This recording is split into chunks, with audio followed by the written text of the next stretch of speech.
Praise Lord प्रभु को नाम को प्रथम धन्यवाद दिए आउ जिते जन वीडियो देखुवा समस्त माँ बापा भाई भौणी मान समस्त यही आम चैनल रे देखुवा समस्त व्यूअर्स मान पुणी थर से ख्रीष्ट प्रेम प्रेज लॉर्ड ज्ञापन करुच्ची मोर प्रिय माने आसतु आम गोटे गोटे वाक्य को नहीं आम अल्प समय आलोचना करवा आउ यही चैनल रे जड़ित हो अनेक लोक किछि किछि प्रभुंकर शिक्षा चेतना पाउथिबे से मोर प्रिय प्रभुंकर लोक माने आसतु आम समय को विलंब न करी आम गोटे वाक्य आड़ को आम ध्यान देवा मोर प्रिय माने से वाक्य आड़ को ध्यान देवा किंतु तार विषयटा है जड़े धनी व्यक्ति स्वर्ग को कहीं जाई पारु नहीं जड़े धनी व्यक्ति कहीं स्वर्ग को जाई पारु नहीं ये विषय को आम अल्प समय आम आलोचना करवा आउ बाकी आड़ को ध्यान दे वीडियो को स्क्रिप्ट न करी आम देखा चेष्टा करवा आसतु मोर प्रिय माने से विषय को गोटे वाक्य आम खोलिबा आउ आम ध्यान सह आम शुणा आउ जानिबा प्रकाशित 3 पर्वर तार 17 पद को आम देखा प्रकाशित 3 पर्वर 17 पद को आम देखा आउ 18 रे कौन लिखाई आउ कौन आम प्रभु कौन आम मान को कहउछंती मो पढ़ी कि आपण मानकु शुणाइबा मो इच्छा करे तुम्बे कहउछ कौ माने कहउछंती जो माने को विषय कहउथिली धनी मानकर विषय मो कहउथिली मोर प्रिय माने धनी मानकर विषय से माने कहीं स्वर्ग को जाई पारु नाहंती से विषय को तुम्बे माने कहउछ माने जो माने धनी रहिबे से माने कहउछंती कौन बोली कि मु धनी मोर प्रिय माने से कहूची कि जो धनी लोक कहूची तुम्हें माने कहूच मु धनी मोर बहुत संपत्ति अच्छी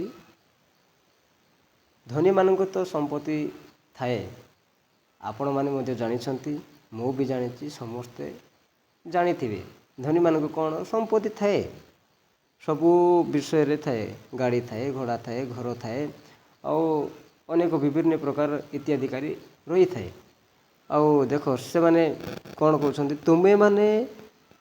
तुम्बे कहउछ मु धनी मोर बहुत संपत्ति अच्छी मोर कौनसी अभाव नहीं से माने सेतिपई से माने स्वर्ग को जीवार कारण है स्वर्ग माने कहीं आमे जीवापाई आमे प्रस्तुत होउछु आम मानंकु तैयारी करिसंती किए प्रभु ए जगत किए तैयारी कले प्रभु ए धन संपत्ति किए तैयारी कले प्रभु आउ आम मानंकु ज्ञान किए देले प्रभु सबु विषय रे ही प्रभु किंतु से धनी लोक को किए तैयारी कला से प्रभु आका तैयारी कला तार धन संपत्ति आयोजन करने से ज्ञान किए देला से प्रभु आका देला से मोर प्रिय माने आउ से कौन कहूँ से धनी तुम्बे कहउछ माने लोक मानकु कहबो से यदि गोटे धनी व्यक्ति रही जाइछि आउ गोटे से गरीब रहुछि हेला दुई जण जदि मिसिले आजिकालिका मध्य लोक मानकु प्रत्येक गाँव रे प्रत्येक जगार ए प्रकार चली से धनी व्यक्ति से गरीब को कहूँ तुम्हें माने कहउछ मु धनी मोर बहुत संपत्ति अच्छी मोर कौनसी अभाव नहीं मात्र तुम्बे जे दुर्भागा दीनहीन दरिद्र अंध ओ उलंग यह जानी नहीं से गरीब लोक को से कौन कहूँ एते तार कौन घम माने सेतिपई स्वर्ग को जीवार तार बाट ନାହିଁ। ମୋର ପ୍ରିୟମାନେ, ସେଥିପାଇଁ ସେ କହୁଛି ମୋର କିଛି ଅଭାବ ନାହିଁ, ମୋର ଖାଇବା ପାଇଁ କି ପିନ୍ଧିବା ପାଇଁ କି ମାନେ ମାନେ ଅନ୍ଧକାର ଜିନିଷ କିଛି ନାହିଁ, ସବୁବେଳେ ଆଲୋକ ହେଇ ରହିବି। ମୁଁ କେବେ ମଧ୍ୟ ଅଭାବ ହେବା ପାଇଁ ମୁଁ ଦେବି ନାହିଁ ବୋଲିକିନା କହୁଛି। ମୋର ପ୍ରିୟମାନେ, ସେଥିପାଇଁ ଏବେ ଧନୀମାନେ ଏ ପ୍ରକାର ଯଦି ହେବେ, ମନକୁ ପୁରା ଗର୍ବ କରି ମୋ ପାଖରେ ଗାଡ଼ି ଅଛି ବୋଲି, ମୋର ପାଖରେ ଧନ ଅଛି, ଟଙ୍କା ଅଛି, ସୁନା ଅଛି, ବଡ଼ ଘର ଅଛି ବୋଲିକିରି ଯଦି ଘମଣ୍ଡ ହେବା, ହେଲେ ଘମଣ୍ଡ ହେଲେ କ'ଣ ହୁଏ? ସେ ସ୍ୱର୍ଗକୁ ଯାଇପାରିବ କି? ନାହିଁ। ସ୍ୱର୍ଗକୁ କେବେ ମଧ୍ୟ ଯିବାର ରାସ୍ତା ତାଙ୍କର ହିଁ ନାହିଁ। ସେଥିପାଇଁ ମୋର ପ୍ରିୟମାନେ, ଧନୀମାନେ ସ୍ୱର୍ଗକୁ ଯିବାର କେବେ ମଧ୍ୟ ସ୍ୱର୍ଗକୁ ଯିବାର ତା'ର ରାସ୍ତା ମିଳିବ ନାହିଁ। ମୋର ପ୍ରିୟମାନେ, ସେଥିପାଇଁ ଦେଖନ୍ତୁ ସେ ଲୋକକୁ କ'ଣ କହୁଛି? ଦୁର୍ଭାଗା। ତୁମେମାନେ ଯେ ଦୁର୍ଭାଗା, ମାନେ ସେ ଦୁର୍ଭାଗା ହେଇଯାଉଛି। ଲୋକମାନଙ୍କୁ କେତେ ନିନ୍ଦା। ଦିନହୀନ ଦରିଦ୍ର। କିଏ? ଦିନହୀନ ଦରିଦ୍ର ଲୋକମାନେ। ଦରିଦ୍ର ଲୋକମାନଙ୍କୁ ହିଁ କ'ଣ କରନ୍ତି? ପ୍ରଭୁ ହିଁ ଗ୍ରହଣ କରନ୍ତି। ମୋର ପ୍ରିୟମାନେ, ସେଥିପାଇଁ ଅନ୍ଧ ଓ ଉଲଙ୍ଗ, ମାନେ ଯେଉଁ ଲୋକକୁ ପିନ୍ଧିବାକୁ ନଥିବ, ସେମାନେ ତ ଉଲଙ୍ଗ ହେଇକି ଯେମିତି ବି ରୁହନ୍ତି, କିନ୍ତୁ ପ୍ରଭୁକୁ ସେମାନେ ଗ୍ରହଣ କରନ୍ତି। କାହିଁକିନା ଭଲସେ ଜାଣିଛନ୍ତି ମୋର କିଛି ନାହିଁ, କ'ଣ ମୋର ପାଖରେ ଧନ ନାହିଁ, ସମ୍ପତ୍ତି ନାହିଁ, ଆଉ ମୋର ପିନ୍ଧିବା ପାଇଁ ନାହିଁ କି ଖାଇବା ପାଇଁ ନାହିଁ। ଏ ପ୍ରକାର ଚିନ୍ତା କେଉଁମାନେ କରୁନାହାନ୍ତି? ଯେଉଁମାନେ ପ୍ରଭୁକୁ ସେମାନେ ଭଲସେ ଜାଣିଛନ୍ତି, ପ୍ରଭୁକୁ ସେମାନେ ଗ୍ରହଣ କରିଛନ୍ତି, ସେମାନେ ହିଁ ସେ ପ୍ରକାର ଚିନ୍ତା କରିବେ ନାହିଁ। କେଉଁମାନେ? ପ୍ରଭୁକୁ ଯେଉଁମାନେ ଗ୍ରହଣ କରିଛନ୍ତି ସେଇମାନେ ହିଁ ମୋର ଧନ ଅଛି କି ନାହିଁ, ତାକୁ ସେ ଧନକୁ ନେଇ ଟେନସନ୍ ହେବେ ନାହିଁ, ସେଇ ଘରକୁ ନେଇ ଟେନସନ୍ରେ ପଡ଼ିବେ ନାହିଁ, ଆଉ ମାନେ ଅନେକ ମାନେ ଧନ ସମ୍ପତ୍ତିକୁ ସେମାନେ ଗ୍ରହଣ କରିବେ ନାହିଁ। କିନ୍ତୁ ପ୍ରଭୁକୁ ଯେଉଁମାନେ ଗ୍ରହଣ କରିଛନ୍ତି, ମୋର ପ୍ରିୟମାନେ, ଆଉ ଧନୀମାନେ କ'ଣ? ସେମାନେ ଯେତିକି ଧନ ଥିଲେ ଆଉ ସେତିକି ଆଉ ଧନ ସେମାନଙ୍କୁ ଦରକାର ବୋଲିକି ସେମାନେ କ'ଣ ମନରେ ଭାବନ୍ତି। କିନ୍ତୁ ସେଇ ଧନ, ଯେତେ ଧନ ଥିଲେ କ'ଣ ହେବ? କ'ଣ ହେବ ଯେତେ ଧନ ଥିଲେ? ଯଦି ପ୍ରଭୁକୁ ଯଦି ତାଙ୍କ ମନରେ ନାହିଁ, ତାହେଲେ ଯେତେ ଧନ ଥାଇ ଲାଭ କ'ଣ? କିଛି ବି ଲାଭ ନାହିଁ। ମୋର ପ୍ରିୟମାନେ, କିଛି ବି ନାହିଁ। ଯେତେ ଧନ ସମ୍ପତ୍ତି ଥିଲେ କ'ଣ ହେବ? ଦିନେ ସମୟ ଆସିବ, ସେ ଧନକୁ ଛାଡ଼ିବା ପାଇଁ ପଡ଼ିବ। ସେଇ ଗାଡ଼ିକି କିଣିଥିବା ଗାଡ଼ିକୁ ଛାଡ଼ିବା ପାଇଁ ପଡ଼ିବ। ବନାଇଥିବା ସେଇ 10 ମହଲ ତାଲା ଘର ବାନ୍ଧିଥିଲେ ମଧ୍ୟ ଛାଡ଼ିବା ପାଇଁ ପଡ଼ିବ। ସେ ଯେତେ ଆଇଟମ୍ ଖାଉଥିଲେ ମଧ୍ୟ ସେ ଆଇଟମ୍ରୁ ପାଣି ଟୋପାଏ ମିଳିବ ନାହିଁ। ମୋର ପ୍ରିୟମାନେ, ଜାଣନ୍ତୁ ଧନୀ ବ୍ୟକ୍ତି ସେ କେମିତି ରହିବା ଉଚିତ? ହଁ, ଧନୀ ହୁଅନ୍ତୁ, କିନ୍ତୁ ଗରିବ ଥାଇ ସେମାନେ ଧନୀ ହେବେ, ଆଉ ଧନୀ ରହି ମଧ୍ୟ ଆହୁରି ଧନୀ ହେବେ। କିନ୍ତୁ ସେ ପ୍ରଭୁକୁ ଗ୍ରହଣ କରି ସେ ଚାଲୁଥିବାର ଅଛି। ପ୍ରଭୁକୁ ଗ୍ରହଣ କରି ସେ ରହୁଥିବାର ଅଛି। ପ୍ରଭୁଙ୍କର ବାକ୍ୟକୁ ସେ ପାଳନ କରୁଥିବାର ଅଛି। ଲୋକମାନଙ୍କୁ କେମିତି ରେସପେକ୍ଟ ଦେବା, ସେ ସବୁ ଜାଣିବାର ଅଛି। ଆଉ ଜଣେ ଗରିବ ଲୋକକୁ ଦେଖିକି ମୋର ପାଖରେ ଅମକ ଅଛି, ସମକ ଅଛି, ତୋର ପାଖରେ କିଛି ନାହିଁ, ତୁ କ'ଣ ହେବୁ, କେମିତି ହେବୁ, ଏସବୁ କହିବା କିଛି ଆବଶ୍ୟକ ନାହିଁ। ମୋର ପ୍ରିୟମାନେ, ଏଇଟା ଆମେ ଜାଣିବା ଦରକାର। ସେଥିପାଇଁ ପ୍ରଭୁ କହୁଛନ୍ତି ଗୋଟେ ବାକ୍ୟରେ, କୌଣସି ଧନୀ ବ୍ୟକ୍ତି ସ୍ୱର୍ଗକୁ ଯିବାର ବାଟ ହିଁ ନାହିଁ। ଯିବା ପାଇଁ ବହୁତ କଷ୍ଟ। କିନ୍ତୁ ଯେଉଁମାନେ ଧନୀ ଅଛନ୍ତି, ମୋର ପ୍ରିୟମାନେ, ପ୍ରଭୁଙ୍କୁ ସେବା କରୁଛନ୍ତି, ଯେଉଁମାନେ ଧନୀ ଅଛନ୍ତି, ସେମାନେ ଭଲସେ ଜାଣିଥିବେ। କିନ୍ତୁ ଆମେ କିପରି ଆମେ ଚାଲିବା, ଆମେ ଧନୀ ହେଇକି କିପରି ସ୍ୱର୍ଗକୁ ଆମେ ସ୍ଥାନ ପାଇବା, ସେ ପ୍ରକାର ଆମେ ମନକୁ ଚିନ୍ତା କରିକି ଆମେ କ'ଣ କରିବାର ଅଛି? ପ୍ରଭୁଙ୍କ ବାକ୍ୟକୁ ଆମେ ଧରିକି ଚାଲିବାର ଅଛି। ସେଥିପାଇଁ କହୁଛନ୍ତି, ଦେଖ ତୁମେ କହୁଅଛ ମୁଁ ଧନୀ, ମୋର ବହୁତ ସମ୍ପତ୍ତି ଅଛି, ମୋର କୌଣସି ଅଭାବ ହେବ ନାହିଁ। ମାତ୍ର ତୁମେ ଯେ ଦୁର୍ଭାଗା, ଦିନହୀନ, ଦରିଦ୍ର, ଅନ୍ଧ ଓ ଉଲଙ୍ଗ ଏହା ଜାଣେ ନାହିଁ। ମୁଁ ଏସବୁ ବିଷୟରେ କିଛି ବି ଜାଣିନାହିଁ, କିନ୍ତୁ ତାର ମନରେ ଖାଲି ଗର୍ବ ରହିଥାଏ। ଗର୍ବ, ସେଇ ଧନର ଗର୍ବ, ସେଇ ସମ୍ପତ୍ତିର, ସେଇ ଟଙ୍କାର, ସେଇ ସୁନାର, ସେଇ ଘରର, ସେଇ ଗାଡ଼ିର ଗର୍ବ ହିଁ ରହିଥାଏ।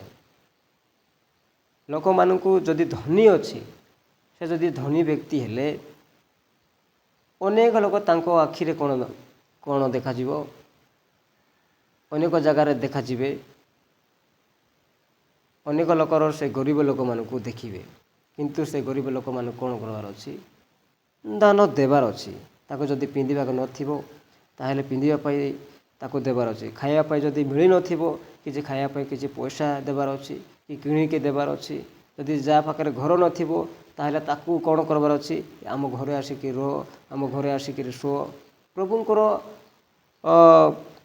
ଶିକ୍ଷା ଚେତନା ହିଁ ଏ ପ୍ରକାର। ଆମେ ଯେତେ ଧର୍ମ ଥିଲେ ଆମକୁ କର୍ମ ମିଳେ।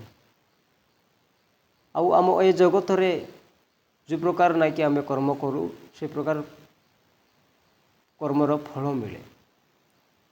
ପ୍ରଭୁ ଆମମାନଙ୍କୁ ଏ ପ୍ରକାର ଶିଖାଇ ନାହାନ୍ତି ଯେ ମୁଁ ନିଜେ ହିଁ ଧନୀ ହେବି ଆଉ ଅନ୍ୟମାନଙ୍କୁ ଅହଙ୍କାର ହେବି, ଆଉ ଅନ୍ୟମାନେ ଗରିବ ରୁହନ୍ତୁ, ମୁଁ ଧନୀ ହେଲେ ମୋର କିଛି, ଅନ୍ୟମାନେ ଯଦି ଧନୀ ହେଲେ ଆମେ ଅହଙ୍କାର ହେବା, ସମ୍ପତ୍ତି ହେଲେ ଅହଙ୍କାର ହେବା, ଗାଡ଼ି କିଣିଲେ ଅହଙ୍କାର ହେବା। ଆଉ ଏ ପ୍ରକାର ମନୋଭାବ ଛାଡ଼ି ଦିଅନ୍ତୁ ମୋର ପ୍ରିୟମାନେ। ସେଥିପାଇଁ 18ରେ ଦେଖନ୍ତୁ କ'ଣ ଲେଖା ହେଇଛି, ଏଣୁ ତୁମ୍ଭେ ତୁମକୁ ଏହି ପରାମର୍ଶ ଦେଇଅଛୁ, ତୁମ୍ଭେ ଧନୀ ହେବା ନିମନ୍ତେ ଅଗ୍ନିରେ ପରିକୃତ ସୁବର୍ଣ୍ଣ। ଯେଉଁମାନେ ଧନୀ ହେବା ପାଇଁ ବେଶୀ ଚାହୁଁଛନ୍ତି, ଧନୀ ହେଇଗଲେ ପ୍ରଭୁକୁ ଭୁଲିଯିବେ, ନିଶ୍ଚିନ୍ତ ଭାବରେ ଭୁଲିଯିବେ। କାହିଁକି ଭୁଲିଯିବେ? ତାର କିଛି ଅଭାବ ନଥିବ, ତାର କିଛି ସମସ୍ୟା ବୋଲବା ଜିନିଷ ନଥିବ। ସମସ୍ୟା ଥାଏ କିନ୍ତୁ ମୋର ଟଙ୍କା ଅଛି, ମୁଁ ଜ୍ୱର କି ଦୁଃଖ ହେଇଗଲେ କ'ଣ ହେବି, ମୋତେ ମେଡ଼ିକାଲ ନେବାକୁ, ମୋତେ ଭଲ କରିବାକୁ ଅନେକ ଲୋକ ଅଛନ୍ତି, ମୋର ଚାକରମାନେ ଅଛନ୍ତି, ମୋର କାମ କରିବେ, ମୋର କ'ଣ ଅଭାବ ହେବ? ଖାଇବାକୁ ନଥିଲେ ଯାଇ ଫଟାଫଟ ଯାଇକି ମୁଁ ପଇସା ଦେଲେ କିଣି ଆଣିବେ। ମୁଁ ମୋର ଗାଡ଼ିରେ ମୁଁ ଡ୍ରାଇଭର ଧରିଛି, ମୁଁ ଚଲାଇକି ମୁଁ ଯିବା ପାଇଁ, ମୁଁ ଡ୍ରାଇଭିଂ କରିକି ମୁଁ ବୁଲିବା ପାଇଁ ମୋର ଇଚ୍ଛା ନାହିଁ। ଏ ପ୍ରକାର ଲୋକମାନଙ୍କର ମନୋଭାବ ଏହି ପ୍ରକାର, ଧନୀମାନଙ୍କର ଘମଣ୍ଡ ଏହି ପ୍ରକାର। କିନ୍ତୁ ଧନୀମାନେ ଜାଣିପାରୁନାହାନ୍ତି ଯେ ମୋର ଜୀବନକୁ କେମିତି ବଞ୍ଚାଇବି। ଜଗତରେ ତ ବଞ୍ଚି ରହିବ ଧନୀମାନେ, କିନ୍ତୁ ଆଉ ଗୋଟେ ସ୍ଥାନ ଅଛି, ଆମେ ମରିଗଲା ପରେ ଆମର ଅମର ଜୀବନ ହେଇକି ରହିବା ପାଇଁ ସେମାନେ ଜାଣୁନାହାନ୍ତି। ସତ୍ୟ ପ୍ରଭୁ କେଉଁଟା? ସତ୍ୟ ମାନେ ସେବକ ପରମେଶ୍ୱର ହିଁ ସତ୍ୟ, କିନ୍ତୁ କେଉଁ ମାପରୁ, କେଉଁ ଦେବତା ସତ, ଏଇଟା ହିଁ ଜାଣିନାହାନ୍ତି। ଯଦି ଜାଣିଛନ୍ତି ତ ଆହୁରି ଅଧିକ ଜାଣିବା ପାଇଁ ଆବଶ୍ୟକ ଅଛି। ଯଦି ଜାଣିନାହାନ୍ତି ମୋର ପ୍ରିୟମାନେ, ଜାଣନ୍ତୁ ସେଇ ପ୍ରଭୁ ହିଁ ଆମମାନଙ୍କୁ ଜନ୍ମ ଦେଇ ଏ ଜଗତରେ ପଠାଇଲେ। କ'ଣ କରିବା ପାଇଁ? ଧନ ରୋଜଗାର କରିବା ପାଇଁ, ପାପରେ ବୁଡ଼ିବା ପାଇଁ, ଆଉ ନରହତ୍ୟା କରିବା ପାଇଁ, ବ୍ୟଭିଚାର କରିବା ପାଇଁ, ଲୋକମାନଙ୍କୁ ଲୁଟପାଟ କରିବା ପାଇଁ ପଠାଇଲେ। ଏହା କି ନାହିଁ, ଏ ପ୍ରକାର କିଛି କରିବା ଉଚିତ ହିଁ ନାହିଁ। ଏ ଜଗତରେ ପଠାଇଲେ ଯେତେ ଦିନ ରହୁଛୁ ଯା, ଆଉ ମୋର ସେବା କରି ତୁ, ମୋତେ ଗ୍ରହଣ କରି ମୋର ସେବା କରି ତୁ ଦିନେ ମୋ ପାଖକୁ ଆସିବୁ। ଏହା ହିଁ କହିଛନ୍ତି ମୋର ପ୍ରିୟମାନେ। ଆମେ ଏହାକୁ ଗ୍ରହଣ କରି, ପ୍ରଭୁ ଯେଉଁ ପ୍ରକାର କହିଛନ୍ତି ସେହି ପ୍ରକାର ଆମେ ଗ୍ରହଣ କରି, ଆମ ମନକୁ ପରିବର୍ତ୍ତନ କରି, ଆମେ ଯେତେବେଳେ ଆମେ ମରିବା ପର୍ଯ୍ୟନ୍ତ ଆମେ ତାଙ୍କରି ସେବା କରି ରହିବାର ଅଛି। ମୋର ପ୍ରିୟମାନେ, ସେଥିପାଇଁ ଧନୀମାନଙ୍କୁ କ'ଣ କୁହାହେଉଛି? ଏଣୁ ତୁମକୁ ଏହି ପରାମର୍ଶ ଦେଉଛୁ, ତୁମ୍ଭେ ଧନୀ ହେବା ନିମନ୍ତେ ଅଗ୍ନିରେ ପରିପୃକ୍ତ ସୁବର୍ଣ୍ଣ, ଏଇଟା ତାଙ୍କର ସୁଯୋଗ। ଅଗ୍ନିରେ ଯିବା ପାଇଁ ସେମାନଙ୍କର ଧନୀମାନଙ୍କର ସୁଯୋଗ ଏଇଟା। ଧନୀ ହେଇଗଲେ ନିଜର ଲୋକକୁ ମଧ୍ୟ ଭୁଲି ଯାଆନ୍ତି। ଆଉ ପ୍ରଭୁକୁ ତ ମୁଁ ସେବା କରିବା, ପ୍ରଭୁକୁ ତ ସେଇଟା ଲୋକମାନେ ଅଧିକ ଭୁଲି ଯାଆନ୍ତି। କାହିଁକି ନା ସେମାନଙ୍କୁ କିଛି ଅଭାବ ନଥିବ। ପ୍ରଭୁକୁ କେଉଁମାନେ ଜାଣିଛନ୍ତି? ଯେଉଁମାନଙ୍କୁ ଅଭାବ ଥାଏ ସେମାନେ ହିଁ ପ୍ରଭୁକୁ ବହୁତ ଇମ୍ପୋର୍ଟାଣ୍ଟ ଦିଅନ୍ତି। ଆଜି ଖାଇବାକୁ ନଥିବ ହେଲେ, ହେ ପ୍ରଭୁ ମୋତେ ଆଜି ଖାଇବା ପାଇଁ ନାହିଁ, ମୋତେ ଯୋଗାଇ ଦିଅ ବୋଲି ପ୍ରାର୍ଥନା କରିବେ। କିନ୍ତୁ ଧନୀମାନେ କ'ଣ କରିବେ? ଖାଇବାଟା ଚାଉଳ ବସ୍ତା ସରିଗଲା ବୋଲେ ଟଙ୍କା ନିଅରେ କିଣି ଆଣ। କ'ଣ ପଇସା କ'ଣ ଅଭାବ ଅଛି କି? ଘର ନାହିଁ, ଆମେ ଏତିକି ଫ୍ୟାମିଲି ହେଇଗଲୁ ବୋଲେ ଘର ବାନ୍ଧ, ମୁଁ ପଇସା ଦେଉଛି। ଗାଡ଼ି ଆଉ ସବୁ ମୋତେ ଗୋଟେ କିଣିଦେଲା, ଆଉ ଗୋଟେ କିଣିବାର ଅଛି, ଗୋଟେ ଗାଡ଼ିଟା ଭୁଲବୁ ନାହିଁ ବୋଲେ ନିଅ କିଣିକିରି ଆଣ। ଧନୀମାନଙ୍କର ଘମଣ୍ଡ ଏ ପ୍ରକାର। କିନ୍ତୁ ନମ୍ରତା, ପରିବର୍ତ୍ତନ, ସେ ଜୀବନ ହିଁ ନାହିଁ। କିନ୍ତୁ ଆମେମାନେ ଯେଉଁମାନେ ଗରିବ ଥିଲୁ, ଧନୀ ହେଇଯାଇଛୁ ଯଦି, ସେ ପ୍ରକାର ଆମେ ଘମଣ୍ଡ ହେବା ନାହିଁ, ଗର୍ବ ହେବା ନାହିଁ। ଯଦି ଗରିବ ଥାଇ ଧନୀ ହେଲୁ, କାହା ଦ୍ୱାରା ଧନୀ ହେଇଛୁ? ସେଇ ପ୍ରଭୁଙ୍କ ଦ୍ୱାରା ଧନୀ ହେଇଛୁ। ସେଇ ପ୍ରଭୁ ହିଁ ଆମମାନଙ୍କୁ ଧନୀ କରିଛନ୍ତି। ବାଇବେଲରେ ମଧ୍ୟ ଲେଖା ହେଇଛି, ଦିନେ ଧନୀ ଗରିବ ହେବ, ଆଉ ଗରିବ ଦିନେ ଧନୀ ହେବ। ଏଇଟା ଆପଣମାନେ ଜାଣିଛନ୍ତି। ସବୁବେଳେ କିଏ ଗରିବ ରହିବ ନାହିଁ, କି ସବୁବେଳେ ସେ ଧନୀ ରହିବ ନାହିଁ। ଯଦି ଧନୀ ରହିବ ତାହେଲେ ତା ପାଇଁ ବହୁତ ବଡ଼ ବିପଦ ଅଛି। ବିପଦ ଅଛି କାହିଁକି? ଧନୀମାନଙ୍କର, ମୁଁ କହୁଥିଲି ଏବେ, ଧନୀମାନଙ୍କର ସ୍ୱର୍ଗକୁ ଯିବା ବାଟ ମିଳିବ ନାହିଁ। ଯଦି ପାଇବାର ଅଛି, ଆମେ ବହୁତ କଷ୍ଟ କରିବାର ଅଛି। ସେ କଷ୍ଟ କିଛି ନୁହଁ, କିଛି ଦେବାକୁ ପଡ଼ିବ ନାହିଁ, ଆଉ କିଛି ଆମେ ପରିଶ୍ରମ ହିଁ କରିବାର ଅଛି। ଟଙ୍କାଟି ପଇସା ସରିବ ନାହିଁ। କାହିଁକି? ପ୍ରଭୁଙ୍କର ଉପାସନା, ପ୍ରଭୁଙ୍କର ବାକ୍ୟ, ପ୍ରଭୁଙ୍କୁ ଗ୍ରହଣ କରି, ଆଉ ଆମ ମେନ୍ ହେଲା ଆମ ପରିବର୍ତ୍ତନ ଜୀବନ କାଟିବାର ଅଛି। ଆମ ମନକୁ ପରିବର୍ତ୍ତନ କରିବାର ଅଛି। ଅହଙ୍କାର, ନିନ୍ଦା, ଅପମାନ, ଆମ ଧନ ରୋଜଗାର କରିବା ଚିନ୍ତା, ଲୋକମାନଙ୍କୁ